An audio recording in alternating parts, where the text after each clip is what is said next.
Eh petit Wester, comment tu vas? Bon, est-ce que t'as passé un bon week-end? Moi, je pense que t'as regardé la télé. Enfin, pas vraiment la télé, peut-être Facebook ou YouTube. Quoique YouTube, si t'étais un petit peu en retard, manifestement, t'as pas trop pu regarder grand-chose. Si t'as voulu regarder le replay, parce que je pense qu'il y a des gens chez CrossFit qui manifestement n'ont pas vraiment compris qu'utiliser des musiques non libres de droit fallait l'autorisation pour pouvoir les mettre dans des vidéos. C'est pas faux. D'ailleurs, ça manque pas d'ironie pour des gens qui cassent tellement les couilles pour les droits à la propriété intellectuelle. Bref, c'est rigolo.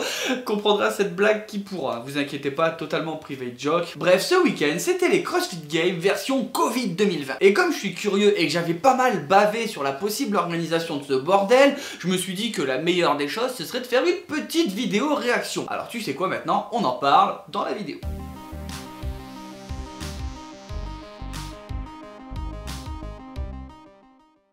Bon les gars, maintenant on rigole plus. Il est temps d'avouer quelque chose. 2020, c'est la merde. Et malheureusement, je pense que c'est loin d'être fini. Sérieusement, le 1er janvier, quand on a commandé le menu, est-ce qu'il était vraiment nécessaire de prendre toutes ces options? Non, parce que clairement, si chacun d'entre nous avait 4 paires de couilles, je pense que cette année aurait réussi à les briser une par une. Ah ouais, c'est super. Mais malgré tout, dans cette noirceur qui nous envahit quand les médias nous assassinent, il reste un petit peu de divertissement. Et pour essayer de redonner quelques petites couleurs à nos vies... ouais. Peut-être que j'en fais trop, mais bon, il faut le vivre quoi, hein. Bref, on a eu le droit à une version un petit peu édulcorée des CrossFit Games. Pour ceux qui n'ont pas suivi et qui manifestement ne vont pas assez sur ma chaîne pour regarder les vidéos, je vais faire un petit récapitulatif de ce qui s'est passé pour ces CrossFit Games. Donc c'est parti, petit retour sur les faits. Si depuis le début de l'année tu t'es pas mis en mode hibernation, t'as dû savoir que la Covid-19 elle a foutu un petit peu le bordel dans nos vies. On devrait d'ailleurs en savoir un peu plus sur l'origine du conflit. Et t'as aucune idée à quel point petit bordel est un euphémisme dans cette phrase. Et donc à cause de cette pandémie de merde, niveau rassemblement de personnes, c'est un tout petit peu compliqué. De la même façon, si t'avais envie de faire un petit tour du monde en faisant plein de voyages, là aussi t'as dû être bien niqué avec les compagnies aériennes. Après il reste aussi un aspect qui n'est pas négligeable, niveau vie sociale, ça aussi hein, clairement, le gouvernement et la Covid-19 ils sont arrivés avec une bonne batte de baseball et ils nous ont bien cassé la gueule en nous tapant dessus, hein. Ça c'est clair. Bon.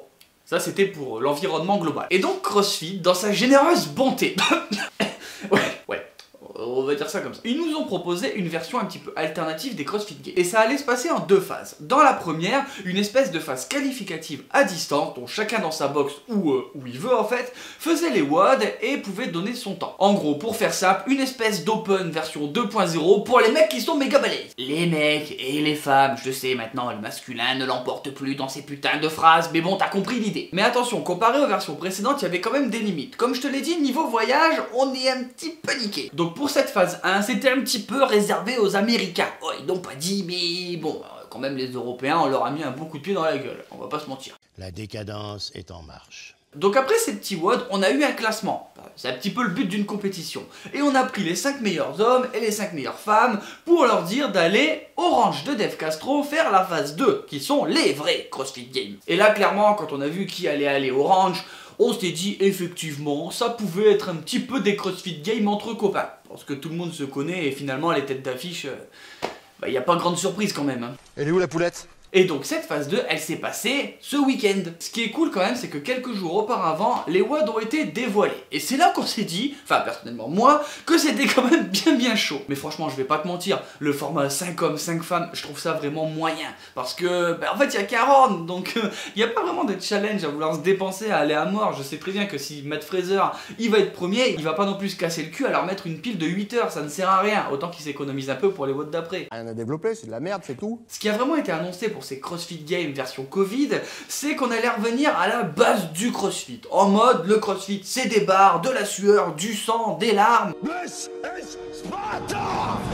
Et surtout, beaucoup de poussière. D'ailleurs, je pense qu'au vu des WOD, il y a des chances qu'il y en a qui fassent des pathologies aux particules fines dans pas longtemps. Et s'il y a bien une promesse que Dave Castro a tenue, c'est celle-là. Pourquoi je te dis ça? Bah simplement parce que les WOD, c'était en mode sans musique, sans public, sans fun. Ce que je t'avais dit dans la première vidéo en mode les WOD de copains, c'est clairement ça. Après c'est clair que tes copains dans ce cas là ils sont vraiment balèzes. Ah, mais beaucoup, c'est trop. Petite parenthèse qui peut mettre un petit peu le seum à ceux qui ont participé à ces CrossFit Games, c'est que d'habitude t'as un bon gros chèque à la fin. Là si tu gagnes un event, bah tu prends 3000 $.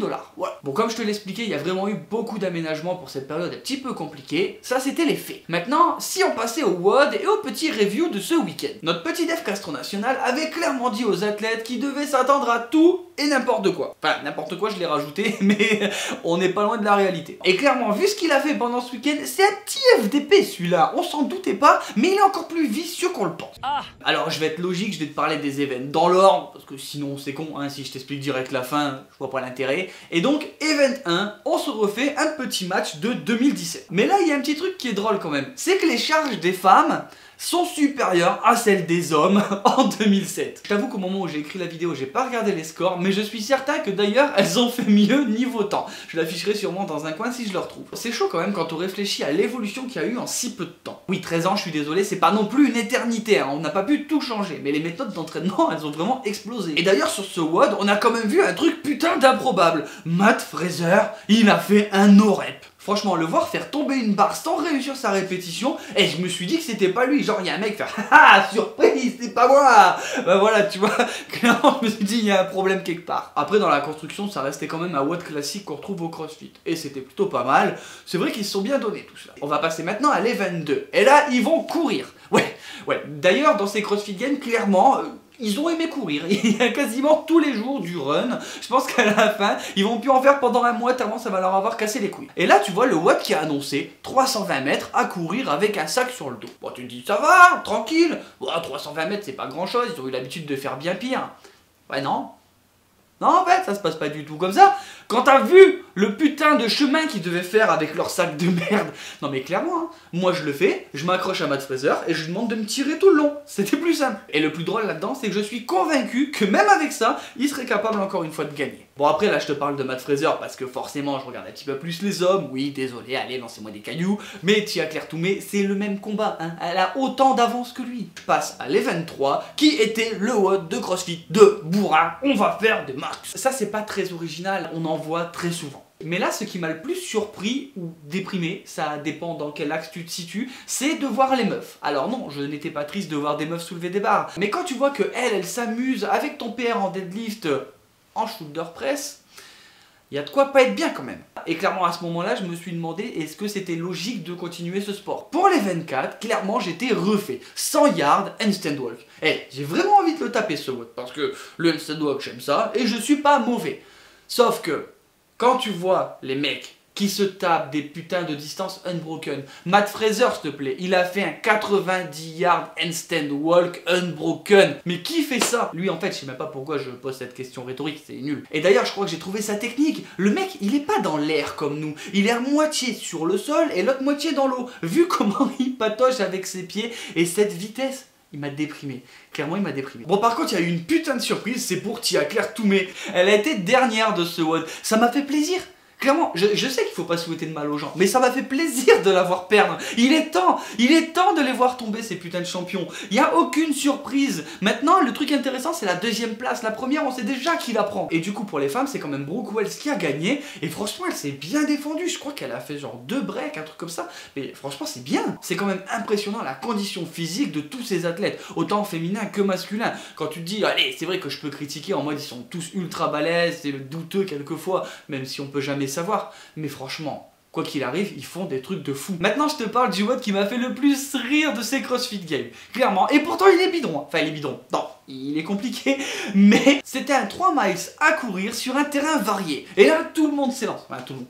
Les 10 personnes, et t'as Matt Fraser qui arrive comme d'hab, premier, hein, sans surprise, et il arrive au milieu, il s'arrête, et là t'as Dev Castro, comme ça, il se dit, oh bah non, c'est trop court le WOD, ça me saoule, allez, revenez en arrière, refaites-le une deuxième fois. Et c'était pas un 3 miles du coup, ils s'en sont tapés 6, comme ça. D'ailleurs, Fraser, quand il s'est remis de ses émotions et qu'il a compris ce qu'il allait devoir faire, il a clairement pas été content, et il a un petit peu insulté. Bon, il a ri aussi, parce qu'il a gagné. Encore une fois. Ce qu'il y a de bien après, c'est qu'après cette petite course, ils avaient enfin le droit d'aller faire dodo. peut-être mérité. Mais pour se préparer à la journée du lendemain, qui allait clairement leur niquer les jambes dès le début. Tu vois, Dave Castro, le matin, je l'imagine, tu sais, en brûlant dans les flammes de l'enfer comme d'habitude, en train d'écrire qu'est-ce que je pourrais faire pour faire mal aux gens en ce moment. Et si on commençait en faisant des abdos et des fentes bien lourdes avec des kettlebells.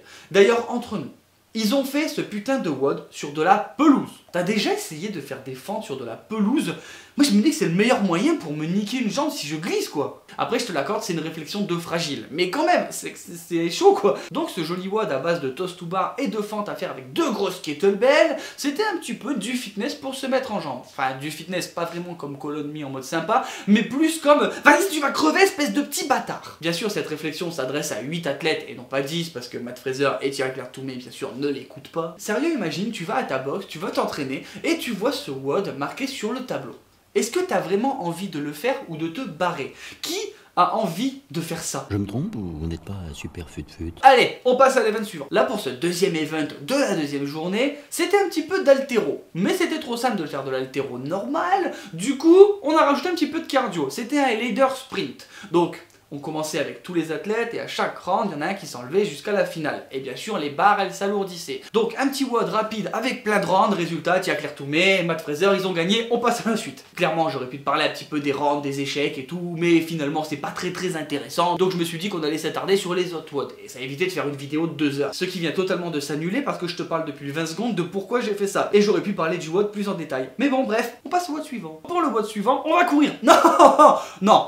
On va pédaler cette fois et faire un petit peu de montée de corde, histoire de changer un petit peu. Là par contre ce WOD il m'a fait aussi marrer parce que Matt Fraser, il s'est fait rattraper. Putain, à un moment, il était dans la galère. Sauf qu'en fait, il a dû se rendre compte que c'est pas l'échauffement et il a commencé à accélérer pour gagner et mettre une douille à celui qui était derrière. Voilà. Il y a peut-être cru, hein, celui qui le pourchassait, pas longtemps. C'est chaud parce que tu vois l'autre, il y croit. Il dit putain, peut-être que ça va marcher. Et là, d'un coup, l'autre, je sais pas, c'est genre Fast and Furious, il appuie sur le nose, et il est parti. Et à la fin, il lui a mis une douille. Et pareil pour Thierry Claire-Toumé, elle a mis un bouchon à Elia Adams. Hein. Enfin, je crois qu'elle lui a mis 15 ou 20 secondes. C'est déjà pas mal quand même. Et donc, après ce petit WOD, et pour terminer cette deuxième journée, qu'est-ce qu'on va faire pour se délier les jambes? Bah ouais, tu l'as deviné, du run. Mais c'était déjà pas assez chiant. Alors, qu'est-ce qu'on peut faire pour rendre ce WOD encore plus pourri? Viens, on met des burpees. Ouais, mais à sauter au-dessus d'une barre en bois assez haute histoire de faire chier. Et non, c'est pas encore assez compliqué. Viens, on va mettre un mouvement encore plus nul. Qu'est-ce qu'on peut imaginer? Eh ben ouais, viens, on met des thrusters qui vont s'alourdir selon les rounds. Franchement, quand le WOD il est sorti, à quel moment ça peut te plaire de faire ça? Est-ce que ça remet pas en cause tout le principe du crossfit et du plaisir que tu peux prendre dans un sport? À quel moment courir, faire des burpees et des thrusters, ça peut être sympa? Je veux bien qu'il y a des champions qui te disent non mais moi les burpees ça me dérange pas. Mais tu peux pas me dire que t'aimes ce WOD. Clairement c'est se faire mal et souffrir.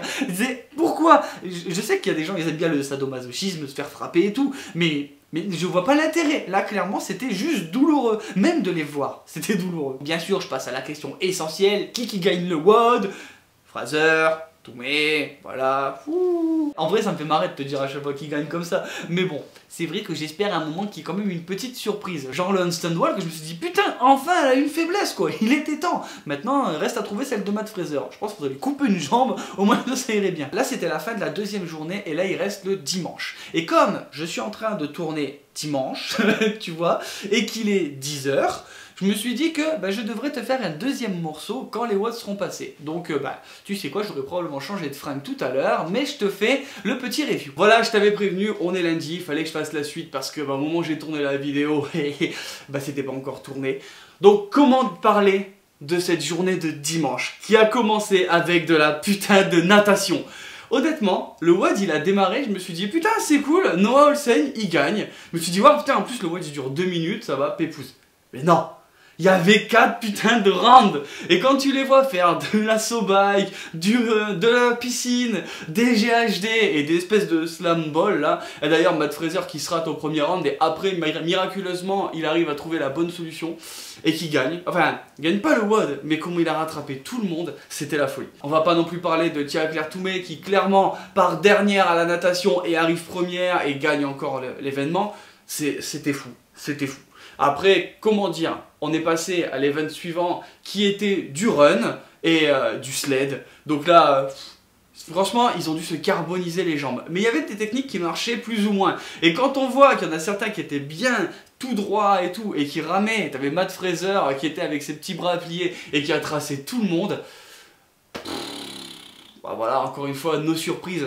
Mais là où je veux vraiment venir et vraiment parler du truc de Psycho, parce qu'il n'y avait plus vraiment de suspense. À ce moment-là, Claire Toumé et Matt Fraser, ils avaient tellement d'avance que c'était même plus la peine de regarder si on voulait savoir si le podium il allait changer. Hein. Mais il y a eu cette annonce de ouf, l'Atalanta. Voilà. Alors, si Dave Castro il avait envie de transformer les CrossFit Games en film de cul, bah c'était comme ça. Il s'est dit, tiens, Murph, c'est rigolo. Mais en fait, non.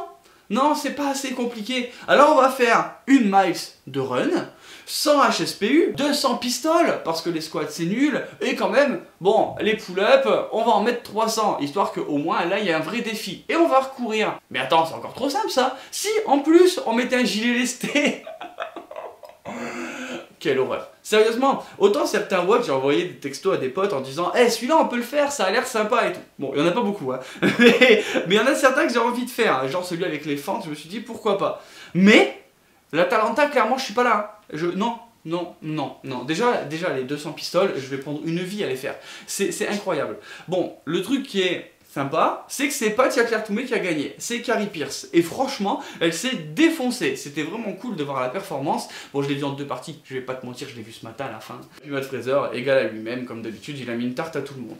Alors voilà, les CrossFit Games se terminent, sans grande surprise avec Matt Fraser qui gagne pour la 5e fois consécutive les CrossFit Games, Claire Toumé 4 fois, donc bon voilà. Tout ce qu'on sait maintenant, c'est que les Open 2021, ils vont démarrer en février, avec un peu de chance, on pourra se préparer, mais ça, rien n'est moins sûr. Et ben voilà, ainsi se termine l'aventure des CrossFit Games en 2020. Bon voilà, tu l'as vu, ces CrossFit Games étaient un petit peu spéciaux, avec toutes les modifications, le fait qu'il n'y ait pas de public, pas de musique, c'était pas le même entrain. Donc après, ça a quand même permis de faire pas mal de spectacles, j'espère que ça t'a plu. Moi, bah, c'est en demi-teinte, comme j'ai pu te le dire au fur et à mesure de toutes mes appréciations. N'hésite pas à me donner ton avis en commentaire, comme ça on pourra en parler. En attendant, la vidéo, elle est terminée. Si t'es pas aidé, laisse un pouce bleu, abonne-toi. Si tu veux rejoindre la team et voir un petit peu plus dans l'envers du décor, n'hésite pas à me rejoindre sur Instagram et Facebook, les liens ils sont en description. Si tu veux porter les couleurs de la team, pareil, il y a le store. Si t'es un bro restore de fou, bah tu peux toujours aller sur le Tipeee et aider à développer la chaîne en faisant un petit don, ça serait vraiment de la patate. Et puis nous on se retrouve chaque mardi et vendredi pour une prochaine vidéo. Allez, ciao ciao.